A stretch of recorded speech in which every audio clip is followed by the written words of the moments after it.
and felt the stillness breathe around me. Unfurnished walls, scuffed hardwood floors, and sunlight stretching long across the hallway. It smelled faintly of dust and pine cleaner. Not luxury, not permanence, but it was mine. I had signed the lease 3 days ago, paid the deposit in full, and hauled everything I owned in 2 carloads: a futon, a small dining table, 4 mismatched plates, and a thrifted lamp with a crooked shade. No one helped me move. I hadn't asked. I was setting down a box of utensils when I heard the engines. 2 vehicles pulled up. First, my dad's black SUV. Then, Emily's minivan sagging slightly under the weight of car seats and plastic bags. Doors opened like an unfolding threat. My father first arms crossed Emily behind him, wrangling her twins, and Michael shuffling out last with a diaper bag. No one had texted. No one had called, but they were here on my sidewalk like this was a planned delivery. I didn't open the door right away. When I finally did, my dad didn't say hello. He looked behind me, past me into the apartment like appraising a hotel suite. His brow creased. "Where are we supposed to sleep?" Emily hovered behind him, biting her lip. One of the kids asked if there was a bunk bed. I kept my hand on the knob. "You're not?" He squinted. "What? You're not sleeping here?" I said clearly. "This place isn't for you." My dad's expression didn't change. It hardened. "You're saying we came all this way for nothing?" "I didn't ask you to come." Emily stepped forward, voice brittle. "The kids were so excited, Charlotte. They picked out spots for their sleeping bags." "I understand," I said. "But this is my apartment. It's not a family space." It never was. There was a pause, long, heavy, the kind that used to scare me into backing down, but not this time. I stood in that doorway, feet planted, and then, without raising my voice, I added, "You don't live here. You don't sleep here. You don't decide this time." I closed the door, not with force, but finality. Behind it. For the first time in years, I exhaled without guilt. I used to think it was normal to pack up your things every time company came. In our old house in Phoenix, my room doubled as a guest space storage overflow, or on some weekends, a quiet room for Emily's babies to nap. I learned early how to make myself small, how to roll up my mattress pad and tuck it behind the laundry shelf without making noise. I slept on the living room carpet more times than I can count. My dad said it built character. My mom said I was the easy one. Emily was never asked to move. She was younger by 3 years, but you wouldn't have known it by the way our parents orbited her. Every need was urgent. Every setback was a crisis. If she cried, the whole house hushed. If I succeeded, the house kept chewing. I remember once 7th grade, I won second place in the regional science fair. I came home carrying a certificate and a $75 bookstore gift card. My dad barely looked up from his football game. Emily had a sore throat that day, and the mood in the house was delicate. Later that night, I overheard Mom whispering Emily's just more sensitive. Charlotte doesn't need all that fuss, so I stopped expecting the fuss. I learned to celebrate alone, quietly in the back row, with a kind of dignity no one else seemed to recognize. I worked through high school bagging groceries after class, not because I had to, but because I wanted to save for college. I opened a separate account at a credit union and labeled it O Fund for Arizona State University. Every time I skipped a coffee or took an extra shift, I imagined my future in a city where no one would ask me to give up my bed. When the acceptance letter came, I held it in shaking hands. Interior design, full admission. I told Mom, who was stirring something on the stove, and she said, "Oh, that's cute, but Emily's going through a tough time right now. Can you help her find a daycare this weekend?" I nodded. Of course. 2 months before my move, I called the bank to confirm my account balance. The woman on the line cleared her throat awkwardly and said, "It was withdrawn last week, all of it, signed by a joint account holder, Patricia Hayes." The air went out of me. When I asked my mother, she sounded annoyed. Emily's lease fell through. She and the baby had nowhere to go. "You're still going to school, aren't you?" I was, but I took out a loan with interest that same week and never mentioned it again. In their eyes, I had a future. Emily had emergencies, and I was the bridge between them. Always bending, always giving, until one day I didn't. College didn't break me, but it tried. I learned how to make one pack of ramen last 2 meals, sometimes three if I skipped the flavor packet and added hot sauce from the campus cafe. I worked mornings at the library stamping return dates and fixing the broken spine of donated books. At night, I packed floral centerpieces at a shop 2 bus routes away.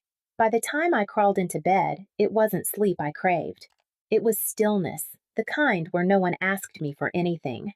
My professor said I was precise, disciplined a natural. I said thank you and smiled, then ran spreadsheets until midnight trying to stretch $32 across 5 days.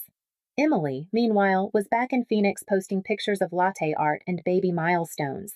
She dropped out of her nursing program midway through her second year. Too much stress, she said, but still managed to land a part-time admin job at a clinic through one of Dad's old contacts. For her 24th birthday, my parents surprised her with a used Toyota Corolla. It's time she had some independence, Mom said. I got the news via group text. The same week, I walked 4 miles in the rain to avoid another overdraft fee on my transit card. I didn't complain, not out loud. I told myself it was fine, temporary character building. But then came the message that knocked something loose. I had just submitted my final project for Studio Design 3. It was in the morning, and I was sitting on the back stairwell outside my apartment, cooling off from a panic attack I hadn't named yet. My phone buzzed. Mom, we covered Emily's daycare this month. Used that savings account you never touch. Figured you wouldn't mind. There was no question, no heads up, just assumption. My emergency fund built from canceled haircuts, skipped lunches, and missed outings gone. Just like that. I stared at the message until my vision blurred. No tears, just a slow, suffocating pressure down on my chest like a weight I wasn't allowed to acknowledge. I didn't respond.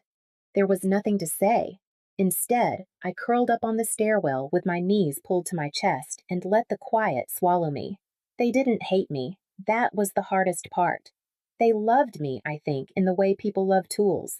Useful, durable, built to carry weight, and I had carried it. For years, I convinced myself it was noble, that I was the strong one, that maybe love looked different when it was quiet, when it didn't come with praise or protection. But in that stairwell beneath the buzzing hallway light, I finally let myself wonder, what if it was never love at all? That night, I started looking for internships in other cities. I toured 23 units before I said yes. Some were too dim, too cold, too much carpet.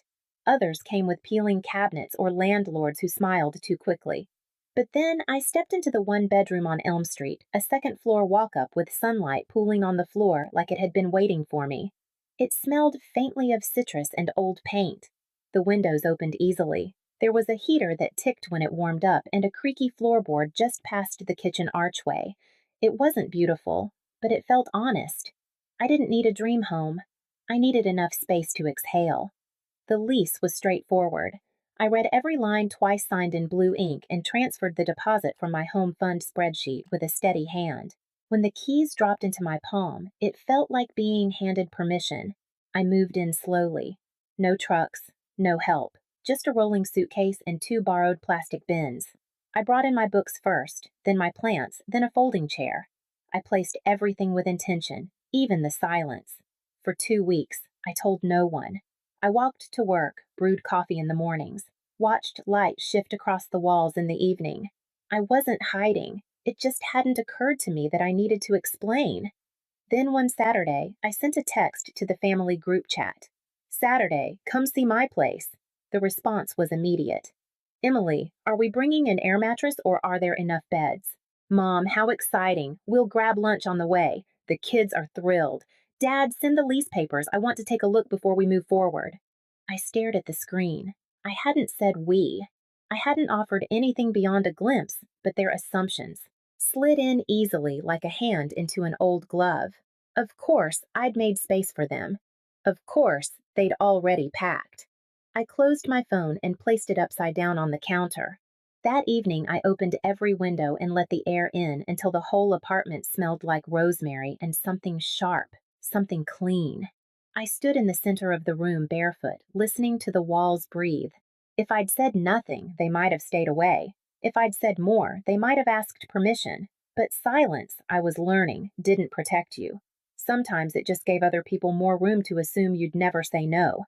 I poured a glass of water, sat in my folding chair, and waited for the knock I already knew was coming. They arrived, just late enough to feel intentional. Dad walked in first without knocking, brushing past me like he was inspecting a property he'd already closed on. Emily followed, balancing a diaper bag and a tote filled with coloring books. Michael lingered outside, and the kids poured in like it was their new playground, jumping from one corner of the living room to the other, yelling about who got the window side. I said nothing, just moved to the kitchen, poured myself a glass of water, and waited. Emily set a manila folder on the table. "We wanted to show you this in person," she said. Her voice was light practiced. "It'll make more sense once you see it." Dad opened the folder with a tap of his knuckle like it was a poker hand he knew would win. Inside mortgage documents, property listings, a color printout of a large house with a wraparound porch and 5 bedrooms. One of the pages had notes scribbled on it. Emily and Michael Master Suite. Kids upstairs. Charlotte office. Our guest room. This is the one Dad said. South Park. New development. Just minutes from Emily's work in a great school district. I didn't agree to this, I said quietly. He looked up, eyes sharp. You didn't say no. I didn't say yes either. Emily leaned in. We already put down $2,000 to hold it through Mom's account. The bank just needs a primary borrower. Your credit's the cleanest. I stared at her. So, you planned a family mortgage using my name? I'll contribute what I can, she offered too quickly. Maybe $3,400 a month. Once Michael picks up more shifts, Dad crossed his arms. You live alone. No dependents. This is a chance to build something together. I didn't raise my voice. I've been building something alone. He slammed his hand on the table. Where are we supposed to sleep? Then I stood up. You don't. Not here. The room stilled. Even the children quieted. I gathered the folder, closed it, and placed it back in front of them. If you want the house, buy it yourselves. But not with my name. Emily's face crumpled. Dad turned red. Michael finally stepped inside, but said nothing. I didn't explain. I didn't apologize. Instead, I walked to the door, opened it, and waited. One by one, they filed out. No one said goodbye. The first message came. Emily, you didn't have to embarrass us like that. The kids didn't understand. I didn't respond. By morning, another followed. Dad, you're not family anymore. Don't come crawling back when you realize what you've done. That one made me pause, not because it hurt, but because it didn't. I looked at the words for a long time, waiting for the familiar ache, the panic. Nothing came. Later that afternoon, my phone lit up with a call from Mom. I let it ring out the first time. She tried again, then again. On the fourth, I answered. Her voice was trembling the way it always did when she was just upset enough to seem fragile, but not enough to be kind. Charlotte, your sister's devastated. Your father's blood pressure is up. Do you know what this is doing to our family? I sat on the floor beside my bookshelf, her voice tinny in my ear. You're tearing us apart over a few pieces of paper. You could have just signed and figured the rest out later. We always figure it out. Not this time, I said. My voice was steady. Calm, she sniffled. I don't know what happened to you. You used to be so thoughtful. I'm still thoughtful, I said. Just not for people who only think of me when they need something. She went quiet. Then the line disconnected. I put the phone face down, stood up, and walked to the hardware store. $38 later, I returned with a new deadbolt and installed it myself. That night, I ordered Thai takeout yellow curry and jasmine rice and ate it sitting cross-legged on my living room floor. I didn't scroll. I didn't reply. Instead, I watched the streetlights blink on outside and felt the weight in my chest shift. Not vanish, just rearrange itself into something manageable, familiar. I wasn't relieved. I wasn't vindicated. But for the first time after one of their storms, I wasn't crumbling. I was intact, and I wasn't going anywhere. It had been nearly 4 months since the folder hit my table, and they walked out without looking back. I hadn't blocked anyone. I just stopped reaching out. Then one evening, just as the light was dipping past the window ledge, my phone buzzed. Emily, I get it now. I'm sorry. No preamble, no questions, Just that. A second later, another message arrived. A photo of Ethan and Mia sitting cross-legged on a blanket paper, crowns on their heads, the baby asleep in Emily's lap. The room around them was cramped and dim, but there was warmth in it. Bare walls, mismatched mugs, a single bulb casting soft light. Real, unstaged. "We're in a rental for now," she wrote. "It's small, but peaceful." I stared at the photo longer than I expected to, not because of the kids, but because of her. There was something in her face. Exhaustion, yes, but also a kind of clarity, like she'd stopped performing. 2 days later, she stood at my front door with a backpack, a car seat, and a quiet smile. She didn't bring an apology wrapped in ribbon. She didn't expect a tour. She just asked if we could sit. We talked on the porch while the kids chased shadows in the yard. Nothing deep, just how hard it is to buy groceries with rising prices, how daycare wait lists are a joke. She told me she was doing virtual admin work now. I nodded, handed her a glass of water. She didn't feel the silence, and I didn't force it. We weren't rivals anymore, just two women who had carried too much for too long. She didn't ask me to forget anything. I didn't need her to bleed. When Mrs. Thompson from downstairs brought up a tin of cookies. That evening, she handed it to me, glanced at Emily through the screen door, and said, "You look lighter with them here." After dinner, the kids fell asleep in a pile of blankets in the corner of the living room. Emily sat beside me with a mug of tea. We didn't speak. We didn't need to. The next morning, they were still there. I repainted the living room a soft gray, the kind that shifts with the light. I did it slowly over a weekend, one wall at a time, a podcast humming in the background. When it dried, I stood back and felt something settle, a quiet that didn't need to be earned. The mint on the windowsill had finally taken. I clipped a few sprigs and tucked them into a jar by the sink. Every time I passed, the scent reminded me I had planted something and it hadn't died. My mom came by once in early spring. She stood at the door with a store-bought coffee cake and eyes that didn't carry fire or frost. "I'm not here to fix anything," she said. "I just thought you might let me sit for a while." I did. She complimented the curtains, asked about work. She didn't mention Emily, didn't bring up the house. When she left, she didn't say you should visit. She said, "I'm trying," and I believed her. A week later, I hosted dinner on the patio. Emily brought chicken and a bottle of ginger ale.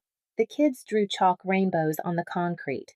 Mrs. Thompson arrived with pickled green beans and her usual. Alex, a coworker who once gave me a ride home in the rain and never asked why I was crying in the passenger seat.